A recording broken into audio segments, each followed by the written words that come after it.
हमने साइंस में बहुत सारे कंपाउंड्स पढ़े, कंपाउंड्स की फॉर्मेशन पढ़ी कि कैसे वो हमारे क्रिएट होते हैं, कैसे हमारे तैयार किए जाते हैं। जैसे कि कई सारे एटम्स और मॉलिक्यूल्स को मिला करके हम कंपाउंड्स बनाते हैं। लेकिन अब हमको पता है हमको अलग अलग कंपाउंड्स बनाने के लिए अलग अलग एटम्स चाहिए, अलग अलग मॉलिक्यूल्स चाहिए, उनको हम कंबाइन करेंगे तब जा करके हमको वो सारी चीज़ें अलग अलग कंपाउंड्स मिलेंगे।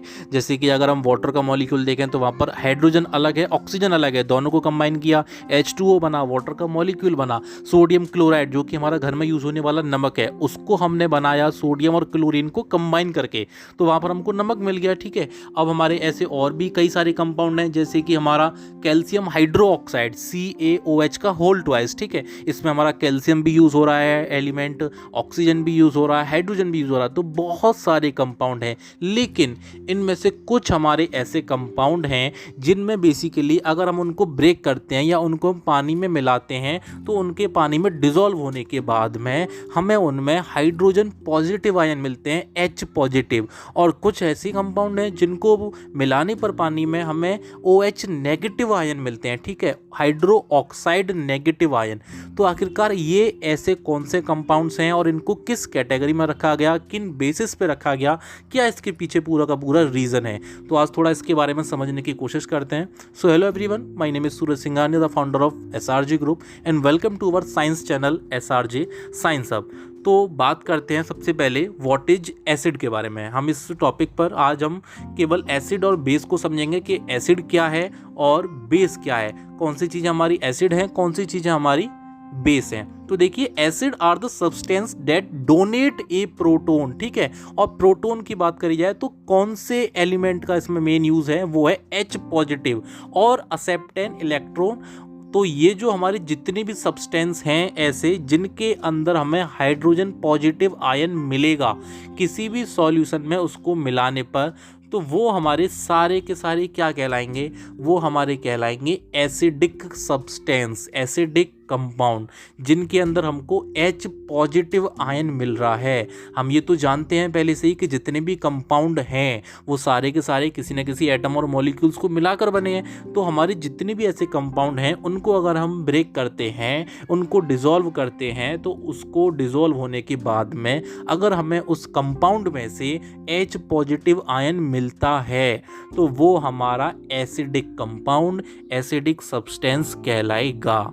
ठीक है, और यहीं पर अगर हम थोड़ा सा बात करें बेस के बारे में, तो बेस हमारे क्या होते हैं, बेस का एक दूसरा नाम भी है, वो है एल्कलाइन सब्सटेंस। ऐसे सब्सटेंस, ऐसे बेसिक सब्सटेंस जिनके अंदर बेसिक कैरेक्टर होगा, उनके अंदर क्या होगा, हमें OH नेगेटिव आयन मिलेंगे। ठीक है, हाइड्रो ऑक्साइड। ठीक है, जैसे कि अगर हम अब इन दोनों के एग्जाम्पल लेने की कोशिश करें तो एसिड के अंदर जैसे कि हमारा हाइड्रोक्लोरिक एसिड हो गया। ठीक है, HCl जो हमारे स्टोमक में होता है, जो हमारे एंजाइम्स होते हैं, खाने को पचाने का काम करते हैं, तो ये उसका एक एग्जाम्पल है। इसके अलावा जैसे कि हम H2SO4 को ले लें, हाइड्रोजन सल्फ्यूरिक एसिड, जो हमारे घरों में बैटरी यूज़ होती है उसके अंदर जो लिक्विड बड़ा होता है। ठीक है, तो ये हमारे सारे एसिड है। जैसे कि HCl को ब्रेक किया हमने, पानी में डिसॉल्व करा हमने, तो क्या होता है कि इनको जब पानी में डिसॉल्व किया तो क्लोरीन गैस के फॉर्म में अलग हो गई, H हमारा अलग आ गया। तो H हमको सेपरेटली मिल रहा है ना, H पॉजिटिव आयन के फॉर्म में। H2SO4 को अलग किया तो SO4 अलग हो गया, H2 अलग हो गई H पॉजिटिव आयन के फॉर्म में। तो यहाँ पर हमको H पॉजिटिव आयन मिल रहे हैं ना। तो ऐसे जितने भी कंपाउंड जिनके अंदर हमको क्या मिल जाए, हाइड्रोजन पॉजिटिव आयन मिल जाए, तो वो सारे के सारे हमारे किसके अंदर आते हैं, एसिडिक कैटेगरी के अंदर आते हैं, एसिडिक सब्सटेंस कहलाते हैं। अगर वहीं हम बात करें थोड़ा सा बेसिक सब्सटेंस के बारे में, तो उनके हमारे एग्जांपल ले लो, जैसे कि हमारा सोडियम हाइड्रोक्साइड हो गया। ठीक है, और हमने एक और एग्जांपल दिया था स्टार्टिंग में भी, कैल्शियम हाइड्रोक्साइड हो गया। ठीक है, CaOH का होल टाइज। अब इनको अब आप ब्रेक करोगे तो आपको यहाँ पर OH नेगेटिव आयन मिलेगा।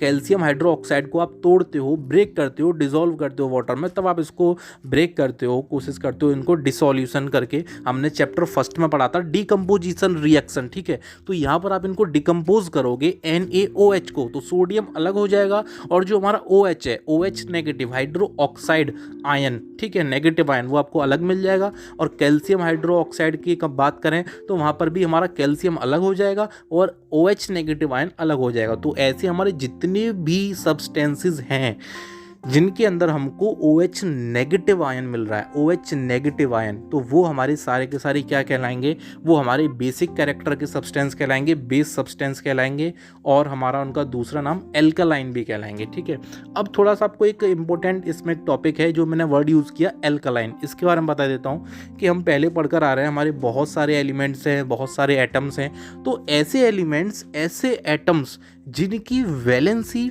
2 होती है, ठीक है, 2, वो हमारे मोस्टली एल्कालाइन बोले जाते हैं। ठीक है, और जो हमारे ऐसे एटम्स या एलिमेंट हैं जिनकी वैलेंसी 1 होती है वो हमारे एल्केली बोले जाते हैं। ठीक है, तो यहाँ पर जो वर्ड यूज़ हुआ एल्कालाइन वो उसी के लिए यूज़ हुआ है। ठीक है, तो मोस्टली इसमें एल्कालाइन इसी वजह से डाला गया। इस वर्ड का मतलब यही है कि इसमें जो कंपाउंड्स बनेंगे हमारे बेसिक कैरेक्टर के, उसके अंदर हमारा OH नेगेटिव आयन तो मिलेगा, डिसॉल्व होने के बाद में जब हम फाउंड करेंगे हमें OH नेगेटिव आयन मिल रहा है, हाइड्रो ऑक्साइड नेगेटिव आयन हमको मिल रहे हैं।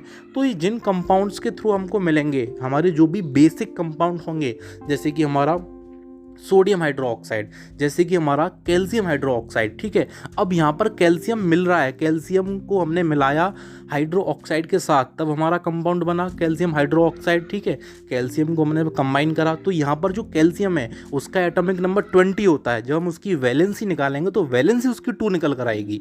अब बात करें सोडियम हाइड्रोक्साइड की, ये हमारा बेसिक कंपाउंड है, लेकिन मिला कैसे हमको, कैसे बना ये, सोडियम और OH मतलब हाइड्रो ऑक्साइड को कंबाइन करने पे सोडियम हाइड्रो ऑक्साइड जो बना, वहाँ पर सोडियम का एटॉमिक नंबर 11 है और उसकी वैलेंसी निकाली जाए तो वो उसकी वैलेंसी निकलेगी 1। तो यहाँ पर देखो दोनों एलिमेंट यूज़ हो गए हमारे, कैल्शियम की वैलेंसी 2 आई जो हमारा एल्कालाइन एलिमेंट है क्योंकि इसकी वैलेंसी 2 है, और हमारा एक ऐसा एलिमेंट भी हमने यूज़ किया सोडियम जिसकी वैलेंसी 1 है, उसको बोलते हैं एल्काली। ठीक है, ये एक अलग सेपरेट ग्रुप है हमारा एटम्स का कि जिन एलिमेंट्स की, जिन एटम्स की वैलेंसी 1 होती है उनको हम एल्केली बोलते हैं और जिनकी 2 होती है उनको एल्कालाइन बोलते हैं। तो ये मोस्टली एक इम्पोर्टेंट प्रॉपर्टी भी है बेसिक कंपाउंड्स की कि वो अपने जो कंपाउंड्स बनाते हैं एल्केली या एल्कालाइन, उनमें यूज़ होते हैं हमारे एलिमेंट्स बेसिक कंपाउंड्स में।